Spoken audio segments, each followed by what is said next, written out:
안녕하세요. 셀 시그널링 테크놀로지의 웨비나에 참여해 주셔서 감사합니다. 저는 CST의 한국 디스트리뷰터 매니저 김선영입니다.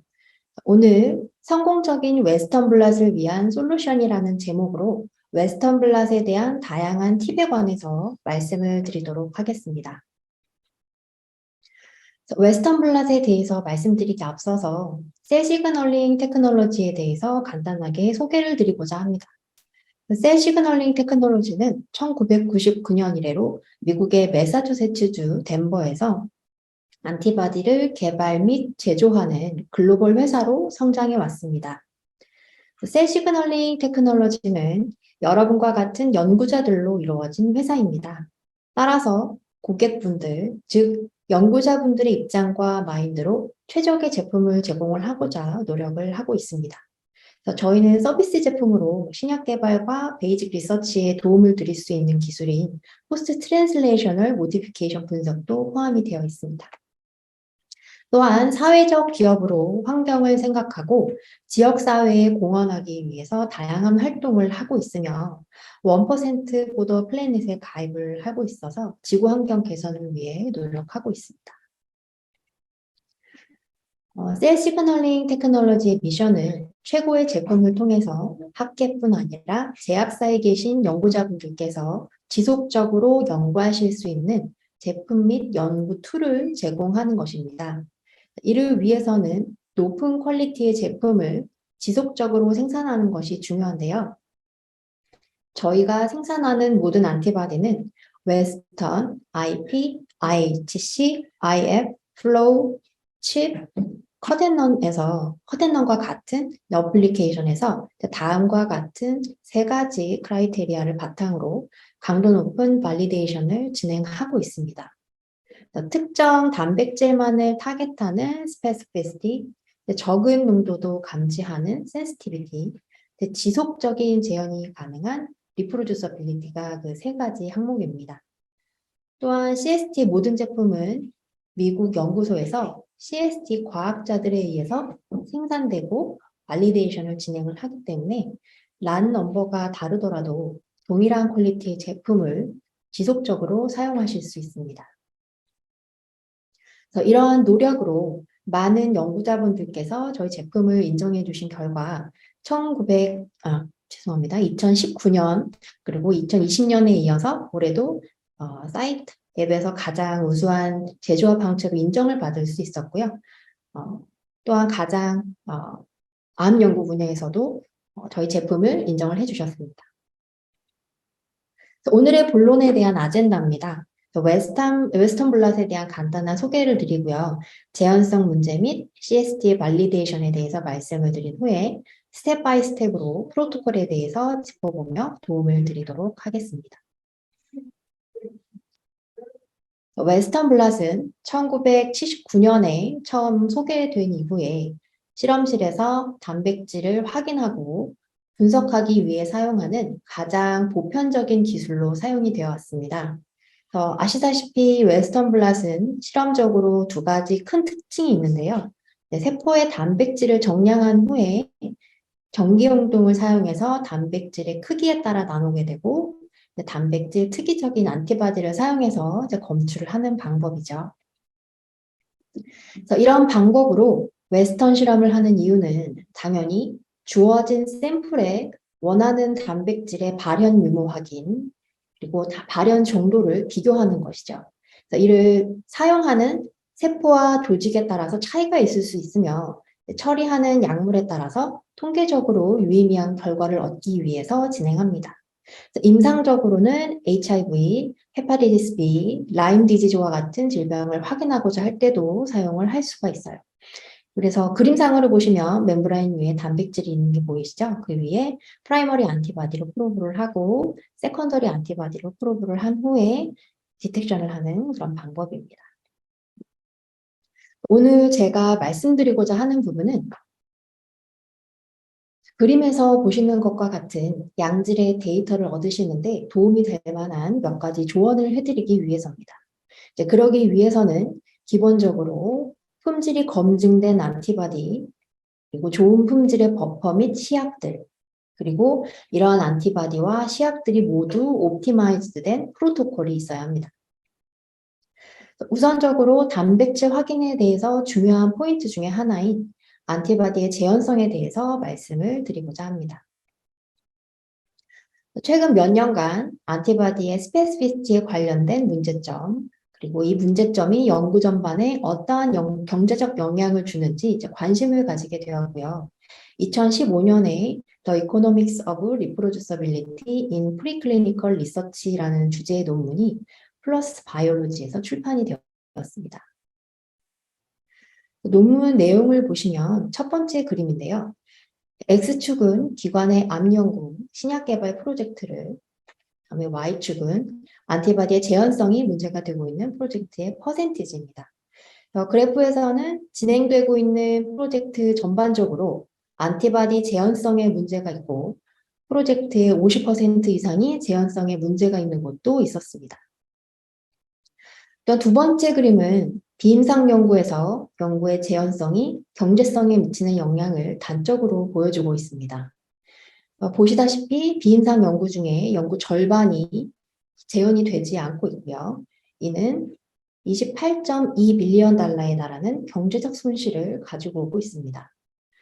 좀 더 구체적으로 어떤 부분이 문제가 있는지 살펴보시면 바이올로지컬 리에이전트와 레퍼런스 머티리얼에 오류가 있는 경우가 36.1%, 연구 디자인에 오류가 있어서 재현이 안 되는 경우가 27.6%, 데이터 해석과 보고에 오류가 있는 경우가 25%, 프로토콜에 오류가 있는 경우가 10.8%를 차지하고 있습니다.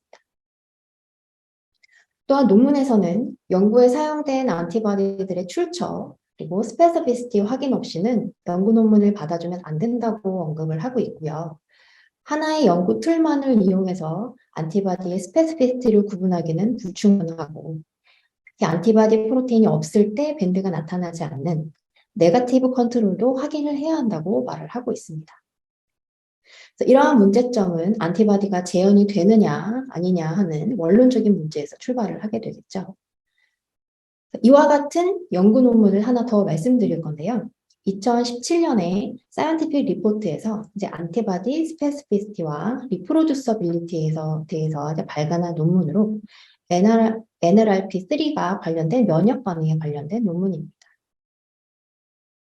논문에 대해서 간단하게 설명을 드릴 텐데요. 논문은 Age-related Macular Degeneration, 즉 AMD라는 질병에 대해서 언급을 하고 있습니다. AMD는 서양에서 시력을 잃는 주요 원인 중에 하나로 크게 두 가지 형태가 있습니다. 하나는 웻폼으로 환자의 10에서 15%가 이 형태에 해당하고요. 다행히 치료가 가능한 형태입니다. 또 다른 하나는 드라이 형태고요. AMD 환자의 85에서 90%, 즉 대부분을 차지하죠. 안타깝게도 이 드라이 폼의 환자의 경우에 원인과 메커니즘이 불분명하기 때문에 치료 방법이 아직 정확하게 나오진 않았습니다. 이 드라이 형태의 AMD에서는 NLRP3 인플라좀이 관여하고 있다고 알려져 있고요.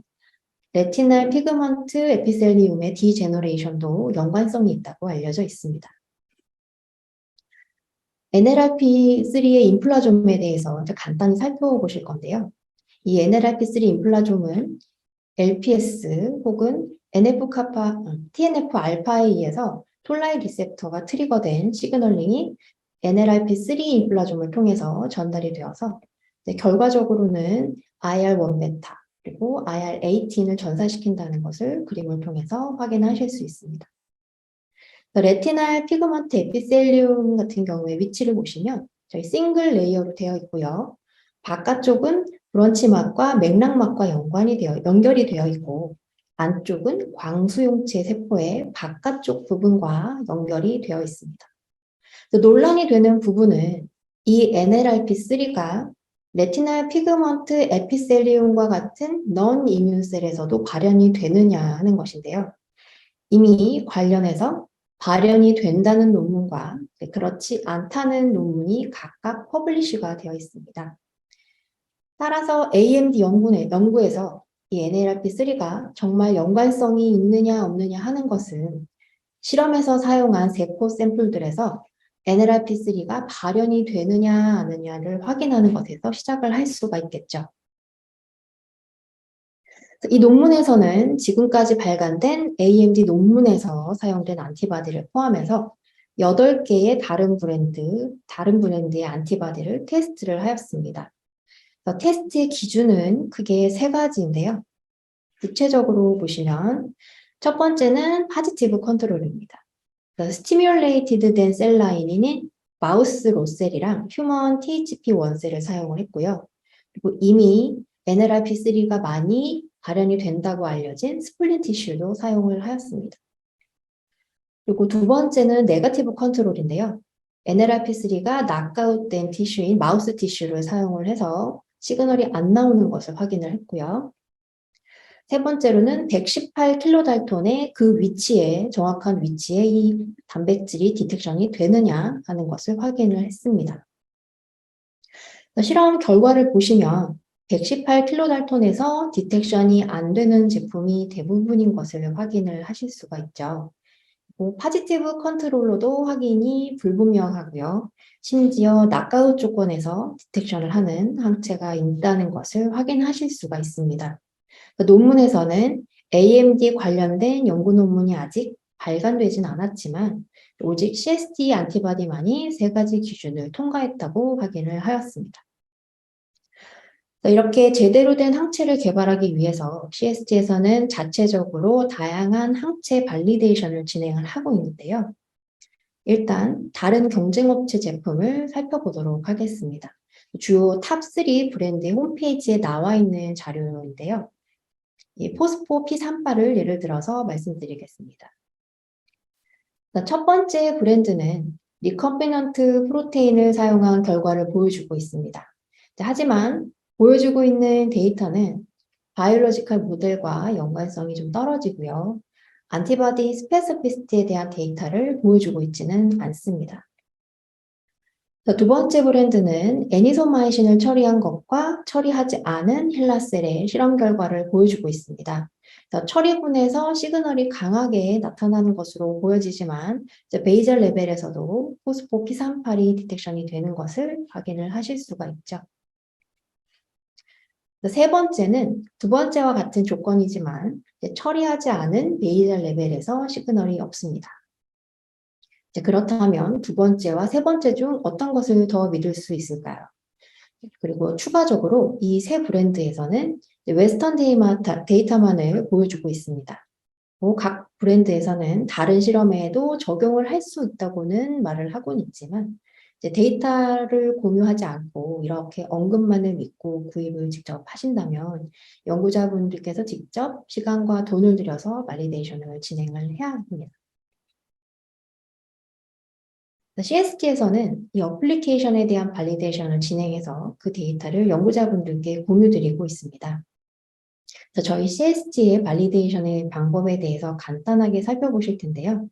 일단 안티바디 스페시피시티와 센시티비티에 대해서는 타겟 단백질이 발현한다고 알려진 다양한 셀라인과 티슈의 다양한 방법으로 테스트를 진행하고 있습니다. 일단 파지티브와 네거티브 익스프레션 셀라인을 사용을 하고요. 그다음에 케미컬 이니비터와 액티베이터, 그리고 포스파테이제 트리트먼트를 통해서 인산화인 경우 발리데이션을 진행을 하고 있습니다. 그리고 필요에 따라서는 siRNA, 크리스퍼, 낙다운 모델도 사용을 하고 있습니다. 또한 스탠다드 프로토콜과 버퍼와 같은 리에이전트를 같이 테스트를 해서 그 결과를 함께 제공함으로써 연구자분들께서 항상 최상의 결과를 도출할 수 있도록 돕고 있습니다. 마지막으로 인하우스 생산과 발리데이션을 통해 란 넘버가 다르더라도 지속적으로 같은 결과를 얻으실 수 있도록 동일한 품질을 유지를 하고 있고요. 다시 포스포 P38을 예를 들어서 말씀을 드리면 저희는 포스포 P38이 발현된다고 알려진 2가지 다른 셀라인을 사용해서 처리군과 베이스를 비교한 데이터를 제공하고 있습니다. 웨스턴뿐만 아니라 안티바디가 적용될 수 있는 다른 어플리케이션인 IP, IHC, IF, 플로우, 칩, 그리고 최근에는 컷앤런도 발리데이션을 진행을 해서 하나의 안티바디가 어떤 어플리케이션에 발리데이션이 되었는지 저희 웹사이트에서 확인을 하실 수 있습니다. 보시는 데이터는 CST 제품 품질의 지속성을 보여드리는 것으로 저희 제품 판매 전에 생산된 랏을 테스트한 결과인데요. 랏 넘버가 다르더라도 동일한 결과를 확인을 하실 수 있습니다. 이러한 결과는 품질의 컨시스턴트도 같이 확인을 하실 수 있는 그런 자료고요. 시간을 절약하고 믿을 수 있는 실험 결과를 위해서는 실험에 사용되는 제품 품질이 지속적으로 하이 퀄리티를 유지하는 것이 중요하다는 점 다시 강조드리고 싶습니다. 그리고 제품의 안전성을 확인하기 위해서 다양한 온도에서 제품 테스트를 진행하고 있는데요. 실험 온도가 다른 마이너스 20도, 룸 템퍼레처, 그다음에 37도씨에서 각각 일주일을 보관을 한 후에 웨스턴을 실행을 했습니다. 보시는 것처럼 포스포폼을 감지하는 안티바디도 이제 다른 온도에서 일주일 동안 보관하더라도 큰 차이가 없는 것을 확인을 하실 수가 있죠. 그래서 이를 통해서 안티바디 제품의 안전성을 확인을 하실 수가 있고요. 저희 슬라이드 상으로는 4가지 제품만 보여드리는 한계가 있지만 저희 웹사이트에 가시면 더 많은 안티바디에 대한 결과를 확인하실 수 있습니다. 또한 37도에서 일주일, 2주일, 그리고 5달을 보관한 후에 저희가 실험을 해보았는데요. 결과를 보시면 동일하게 안정적인 결과를 확인을 하실 수가 있습니다. 이러한 안정성에 대한 확인은 저희가 제품 배송 시에도 중요한 백데이터가 되고 있는데요. 드라이 아이스와 아이스팩을 사용하지 않아도 되는 상온 배송이 가능함을 확인을 할 수가 있었고요. 이것은 지구를 보호하고 환경오염을 줄이기 위한 CST의 가치관과 일맥상통합니다. 실제로 유럽에서는 상온 배송이 1년 전부터 진행 중에 있습니다. 저희도 차차 진행을 계획하고 있습니다. 다음은 이 세미나의 본론 부분인 웨스턴 블랏 실험 프로토콜을 짚어보면서 실제 실험에 도움을 드릴 수 있는 부분을 살펴보도록 하겠습니다. 보시는 바와 같이 웨스턴은 10가지 스텝이 있습니다. 모두가 잘 알고 계신 스텝에 대해서 아주 간단하게 말씀을 드리면 원하시는 샘플에서 단백질을 추출한 후에 전기용동을 사용하여 분자량에 따라 분리를 합니다. 멤브레인에 단백질을 옮긴 후에 프라이머리와 세컨더리 안티바디를 사용하여 원하는 단백질에 프로브를 하고요. 케미루미너센스 혹은 플로로센스를 이용해서 분석을 진행을 하죠. 프로토콜을 짚어보며 더 나은 데이터를 얻으시는데 도움이 될 만한 부분을 말씀드리도록 하겠습니다. 첫 번째 스텝으로 샘플 준비에 대해서 말씀을 드리겠는데요. 사실 연구자분들이 원하는 단백질을 얻기 위해서는 세부적으로 몇 가지 스텝 혹은 조건이 더 있을 수 있습니다. 원하시는 단백질이 처음부터 발현되지 않는 경우 다양한 물질 혹은 조건의 처리를 통해서 단백질 발현을 유도할 수 있습니다. 특히 활성화된 단백질, 예를 들어서 인선화 같은 경우 처리 조건이 중요하게 작용할 수가 있는데요. CST 안티바디는 모두 인하우스에서 생산 및 발리데이션이 진행된다고 말씀을 드렸었죠. 그렇기 때문에 저희 연구진의 경험을 기반으로 가능한 범위 내에서 어떤 사이토카인, 어떤 그로스 팩터, 케미컬 액티베이터 혹은 이니비터를 사용을 하는지에 대해서 컨설팅을 해드릴 수 있습니다. 그래서 관심 있으신 분은 저에게 연락을 주시면 되고요. 세포를 트리트를 해서 워싱을 한 후에 라이시스 버퍼를 사용해서 세포에서 단백질을 추출하게 되는데요. 이때 프로테아즈 이니비터 혹은 포스파테이즈 이니비터를 사용해서 보다 안정적으로 단백질을 얻으실 수 있습니다. 그 다음으로는 소니케이션 그리고 히팅에 의한 단백질 디네이처 후에 SDS 페이지에 로딩을 하게 되죠. 그래서 적절한 라이시스 버퍼를 사용해서 프로테인 라이세이트를 준비하기 위해서 어떤 라이시스 버퍼가 있는지 알아보도록 하겠습니다. 라이시스 버퍼에는 디터전트, 솔트, 엔자이머틱 이니비터 등이 포함이 되어 있고 농도와 종류에 따라서 용해 능력이 달라집니다.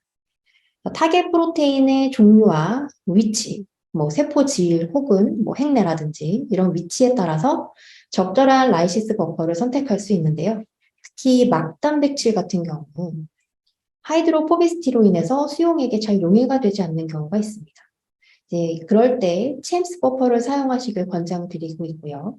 또한 프라이머리 셀과 혹은 티슈 익스트랙트의 경우에는 하이 디터전트 리파 버퍼를 사용을 한다면 이 데그라데이션 프로덕트에 의한 백그라운드를 피하실 수 있습니다. 또한 라이시스를 진행하면서 동시에 진행되는 프로테인 데그라데이션을 막는 데 중요한 역할을 하는 프로테아제와 포스파테아제 이니비터도 사용을 해야 합니다. 저희 연구진이 이 엔자임 이니비터를 넣은 라이시스를 사용한 경우와 그렇지 않은 경우를 비교해서 실험을 한 데이터를 보여드리고 있는데요. 그림을 보시면 이니비터를 넣지 않은 경우 포스포를 유도했음에도 불구하고 포스포 AKT 시그널이 시간이 지남에 따라 줄어든 것을 확인을 하실 수가 있죠. 그래서 이니비터를 모두 넣지 않은 경우 혹은 둘 중 하나를 넣지 않은 경우도 비슷한 데이터를 얻으실 수 있습니다. 그리고 또 한 가지, PMSF의 경우에는 라이시스 용액에 섞어놓고 사용을 한다면 그 효과가 점진적으로 떨어지기 때문에 만들 때마다 프레시하게 넣어줘야 한다는 점이 중요합니다. 샘플을 준비할 때 이제 버퍼뿐만 아니라 소이케이션도 중요합니다. 특히 이 핵내에 있는 단백질을 연구하시는 분이라면 더욱더 중요한 포인트가 되겠는데요.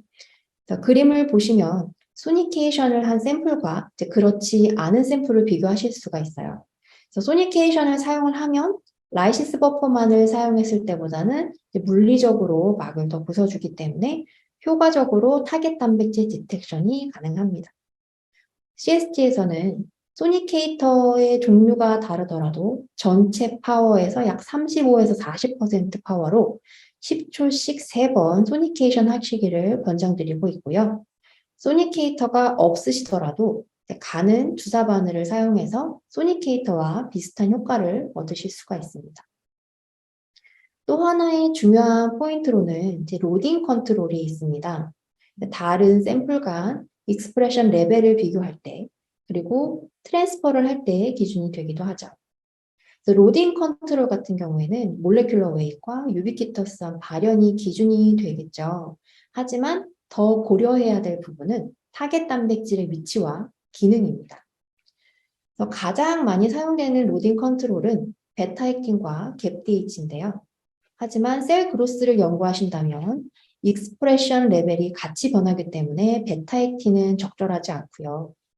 갭DH 같은 경우도 하이폭시아 연구에서 익스프레션이 변하기 때문에 적합하지 않습니다. 이 밖에 미토콘드리아에 위치한 단백질을 타겟한다면 VDAC1, 그다음에 COX4를 선택을 하실 수가 있고 핵내 단백질을 연구하신다면 라민-B와 히스톤 H3, 타타바이닉 프로테인 등을 고려하실 수 있습니다. CST에서는 다양한 로딩 컨트롤에 대한 샘플러 킷도 판매를 하고 있으니까요. 혹시 필요하시다면 필요에 따라서 유용하게 사용하시면 되겠습니다. 샘플 로딩 시에 이제 타겟하는 단백질의 웨이트에 따라서 이제 젤 농도를 선택하시게 되는데 이때 높은 분자량일수록 젤 컨센트레이션이 작아지게 되고 분자량이 작을수록 높은 농도의 젤을 사용하시게 되겠죠. 물론 일반적으로 브로드하게 그라디에이션 젤을 사용하실 수가 있습니다. 그림을 통해서는 젤이 내려오는 패턴 정도를 확인을 하실 수가 있고요. 한 가지 유의사항은 로딩 시 너무 많은 양의 샘플을 넣으시면 밑에 그림에서 보실 수 있는 것처럼 밴드 모양이 U자 형태로 필 수 있다는 점 주의하시면 되겠고요. 또한 프리스테니드 마커를 같이 로딩을 해야 단백질 사이즈를 비교를 하실 수가 있겠죠. 그래서 로우, 하이, 브로드 레인지뿐만 아니라 바이오틴이 라벨링된 마커도 준비가 되어 있으니 필요한 사이즈와 실험 조건에 따라서 마커를 선택을 하시면 됩니다. 추가적으로 타겟하는 단백질이 사이토플라즈믹 혹은 멤브레인, 사이토스켈레톤, 뉴클레어 등 특정 부분에서만 발현이 된다면 이렇게 다양한 버퍼를 사용을 해서 분리한 후에 웨스턴을 진행하실 수가 있습니다. 셀 프랙셔네이션 킷 상품 및 혹은 각각의 버퍼를 이용하실 수가 있고요. 또한 셀 프랙셔네이션 안티바디 샘플러 킷을 이용해서 다양한 위치의 로딩 컨트롤을 확인하실 수 있습니다. 이 키트에서는 사이토플라즘, 마이토콘드리아, 뉴클레어스, 사이토스켈레톤에서 발현이 되는 맥1, 2, ALF, 히스톤 H3, 비멘틴으로 구성이 되어 있습니다. 샘플을 준비해서 로딩을 한 후에 이제 트랜스퍼를 진행할 차례입니다. 이때 전압을 처리해서 단백질이 젤에서 멤브레인으로 넘어가게 되죠. 가장 중요하면서 변동이 생길 수 있는 스텝으로 세 가지 옵션이 있습니다. 첫 번째로는 가장 클래식한 트랜스퍼죠. 웻 트랜스퍼입니다. 스펀지 사이에 필터 페이퍼를 깔고 멤브레인과 젤 기포가 생기지 않도록 잘 밀대로 밀어주죠. 하지만 찢어지지 않게끔 정교하게 힘을 줘야 되고요. 이것을 캐스켓에 끼워서 소위 말하는 샌드위치를 만들어줍니다. 그 이후에 트리스 버퍼에 70V를 주고 1시간에서 이제 3시간까지 러닝을 하는 것인데요. 또한 버퍼를 적게 쓰면서 소요되는 시간도 줄일 수 있는 세미 드라이와 패킹이 되어져서 나오는 드라이 제품도 많이 사용을 하고 있습니다. 네, 세미 드라이 혹은 드라이 트랜스퍼를 사용을 한다면 10분 이내로 트랜스퍼를 완료할 수가 있습니다. 이러한 옵션이 있다면 어떤 것을 사용하는 것이 나은지 고려를 할 필요가 있겠죠. CSG에서는 단백질의 질량에 따라 변동성이 가장 적은 웻 트랜스퍼를 추천드리고 있는데요. 그 이유는 다음과 같습니다. CST 연구자들이 웻 트랜스퍼와 세미 드라이 비교 실험을 해보았는데요. 그 결과 세미 드라이의 경우에 로우와 미드 웨이트의 경우 실험이 잘 진행되지만 백그라운드가 다소 진해질 수 있다는 점을 알게 되었습니다. 이 문제를 해결하기 위해서는 해결하는 젤의 두께를 좀 얇은 것으로 교체를 하시면 이 그림에서 보시는 것처럼 크게 차이가 없는 일부 문제를 해결할 수 있는 데 도움을 드릴 수가 있고요. 또한 저희 연구자분들뿐만 아니라 다른 연구자분들도 드라이 트랜스퍼를 사용했을 때 그림에서 보시는 것처럼 큰 사이즈의 단백질의 경우 트랜스퍼가 잘 안 될 수 있다는 점을 알게 됐습니다. 포스포 안티바디의 경우 이제 그 차이는 좀 더 크게 나타나고요. 따라서 CSG에서는 사용하는 버퍼의 양과 단백질의 크기에 따라 많은 베리에이션이 생기지 않는 웻 트랜스퍼를 권유드리고 있습니다. 하지만 발리데이션을 진행을 해서 각 옵티마이즈된 프로토콜을 사용을 하신다면 필요에 따라서는 다른 방법을 선택을 하실 수가 있겠죠. 트랜스퍼에 관련해서 또 하나 말씀드릴 부분은 어떤 멤브레인을 선택하느냐 하는 것입니다. 프로테인 사이즈에 따라 멤브레인을 선택하실 수가 있는데요. 예를 들어서 프로테인 사이즈가 100 이상인 경우에 트랜스퍼가 잘 안 될 수가 있습니다. 이때 멤브레인 포어 사이즈를 0.4를 선택하시고 사용하는 버퍼의 10% 이하의 메탄올, 그다음에 0.1% SDS를 사용을 하시면 좀 더 효율을 높일 수가 있습니다. 그리고 프로테인 사이즈가 100보다 작은 경우 멤브레인을 넘어갈 수가 있는데요.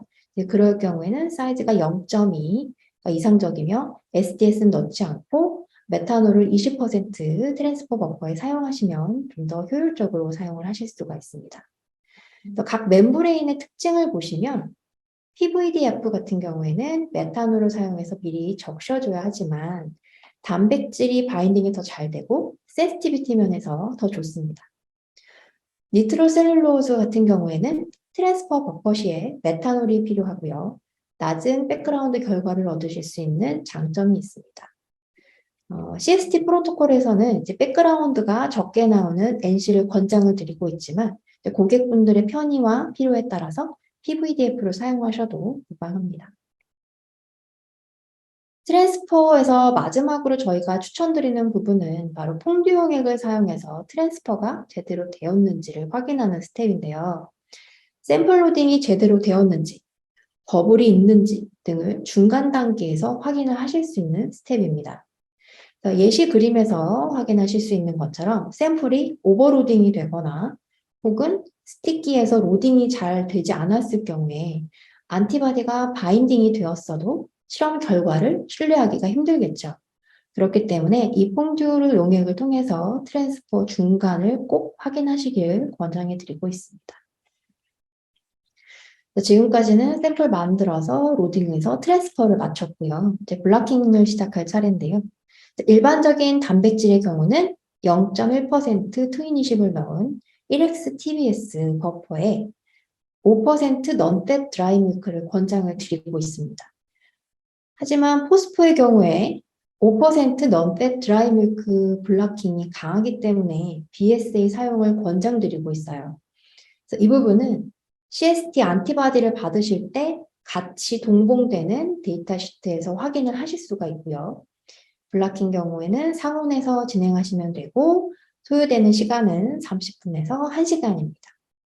CST에서는 블락킹에 필요한 넌팻 밀크라든지 BSA, 10X TBST, 20X PBS 등 다양한 제품도 함께 판매를 하고 있습니다. 블락킹을 끝낸 후에 이제 프라이머리 안티바디를 프로브를 합니다. 프라이머리 안티바디 인큐베이션에서 가장 중요한 점은 안티바디 다일루션 비율과 어떤 버퍼를 사용해야 하는지인데요. 이때 구입하신 안티바디 제품의 데이터시트에서 권하는 조건을 따라야 한다는 점이 매우 중요합니다. 저희 제품을 사용을 하실 때 마우스는 넌팻 밀크를, 레빗 폴리클로널은 BSA를 사용하시길 권장을 드리고 있습니다. 그래서 그림에서 보시는 것처럼 특히 밀크의 경우 블락킹이 강하기 때문에 안티바디를 다일루션하는 경우에 시그널이 약해질 수 있어서 주의를 하셔야 합니다. 또한 인큐베이션 시의 온도도 중요한데요. 대부분의 프로토콜을 보시면 상온에서 2시간 혹은 4도씨에서 오버나잇이라고 이제 두 가지 옵션을 언급하고 있는데 저희가 직접 확인을 해봤습니다. 그림을 보시면 상온과 4도씨 오버나잇 데이터를 보실 수가 있는데요. 보시는 것처럼 4도씨 오버나잇에서 실험을 진행을 했을 때 더 나은 결과를 확인하실 수가 있죠. 그렇기 때문에 CST에서는 4도씨 오버나잇을 권해드리고 있습니다. 그리고 프라이머리 안티바디를 선택을 하실 때 이제 시그널링에 관련되어 있는 다양한 안티바디를 한 번에 사용하고 싶은데 이 용량을 크게 하나씩 사용하는 것이 좀 부담스러우신 경우가 있잖아요. 이런 경우에 저희 제품 중에 시그널별로 샘플을 디텍션을 해보실 수 있는 안티바디 샘플러 킷이 있으니까 고민이 되실 때는 한번 참고를 해보시면 좋을 것 같고요. 또한 포스포 형태의 디텍션을 할 때는 토탈 폼의 단백질도 같이 비교를 하게 되죠. 이때는 듀엣 제품을 사용하시면 좀 더 저렴하게 사용을 하실 수 있습니다. 이제 프라이머리를 붙이고 난 후에 워싱을 해야 하는데요. 사실 많은 분들이 간과하시는 중요한 스텝입니다. 저희는 보시는 것 같이 always in TBST, 즉 TBST로 5분씩 3번의 워싱을 권해드리고 있습니다. 결과로 확인을 해보시면 PBST를 사용했을 때보다 TBST를 사용했을 때 훨씬 더 깨끗하고 선명한 시그널을 얻으실 수가 있습니다. 다음은 세컨더리 안티바디 인큐베이션인데요. 이때 주의하실 점은 프라이머리 안티바디 인큐베이션과 마찬가지로 제조사의 권고에 따라 사용하셔서 가장 적합한 시그널 이미지를 얻으시는 것이겠죠. 저희는 TBST에 녹인 5% 넌팻 밀크를 사용한 인큐베이션을 권고드리고 있고요. 그림에서 확인하시는 것처럼 BSA를 사용을 했을 때보다 백그라운드가 적은 것을 확인하실 수 있습니다. 이와 관련해서는 CST에서도 HRP가 링크된 다양한 안티바디를 판매하고 있으니 참고 부탁드리겠습니다. 3번 워싱을 하시고요. 대부분의 연구자분들께서는 케미루미너센스를 사용하셔서 디텍션을 진행을 하실 것 같습니다. 빛 노출을 줄이고 시그널이 사라지는 걸 막으려면 디텍션 바로 직전에 ECL 용액을 사용하셔야 하고요. CSG에서는 이와 관련해서 세 가지 ECL 용액이 구비가 되어 있습니다. 첫 번째 보시는 ECL 용액은 시그널 파이어 ECL 리에이전트인데요. 가장 일반적으로 사용하실 수 있고 가장 경제적인 제품으로 피코그램까지 디텍션이 가능합니다. 두 번째는 시그널 파이어 플러스 ECL 용액인데요.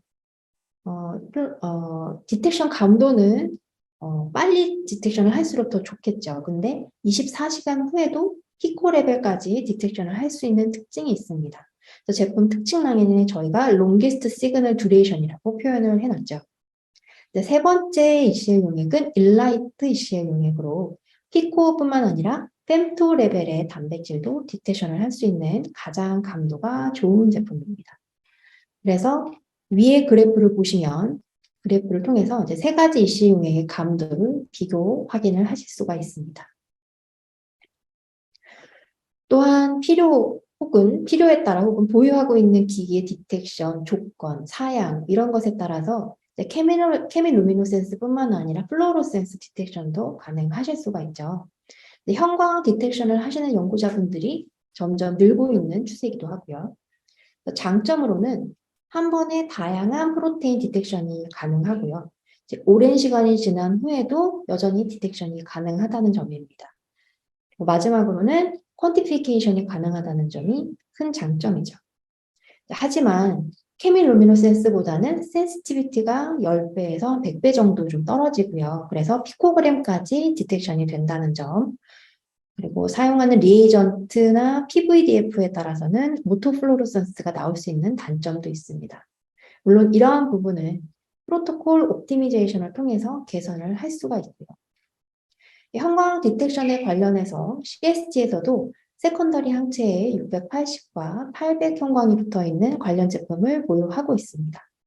그 데이터를 보시면 이런 형광 제품을 사용해서 깨끗한 결과를 얻으실 수 있는 걸 확인을 하실 수가 있죠. 형광 디텍션에 대해서 조금 더 자세히 말씀을 드리겠는데요. 형광 디텍션의 경우에 일반적으로 사용하는 케미루미노센스 프로토콜과 차이점이 좀 있습니다. 저희 웹사이트 들어가셔서 사이트 탭에 Run and Support 들어가시면 이제 프로토콜이 있는데요. 이 프로토콜을 클릭하셔서 맨 상단에 보시면 웨스턴 블라 프로토콜이 먼저 나오는 것을 보실 수가 있어요. 그 중에 두 번째 하단에 나오는 것이 형광 프로토콜, 웨스턴 블랏 형광 프로토콜입니다. 그래서 이를 자세히 보시면 두 가지 포인트가 있는데요. 첫 번째로는 블라킹 버퍼에 트윈이십을 넣지 말아야 한다는 점입니다. 이는 저희가 이제 실험적으로 트윈이십을 사용하지 않았을 때 더 나은 결과를 확인했기 때문에 프로토콜상으로 옵티마이즈가 된 거고요.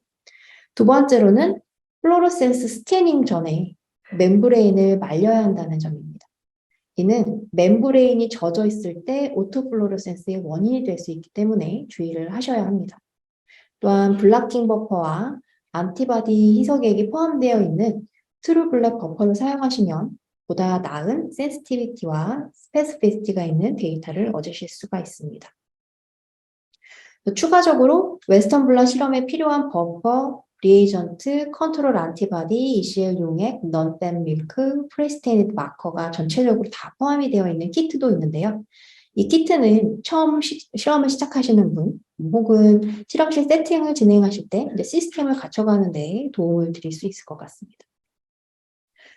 지금까지 웨스턴 프로토콜에 관련해서 말씀을 드렸는데 주요 포인트를 요약해서 말씀을 드리도록 하겠습니다.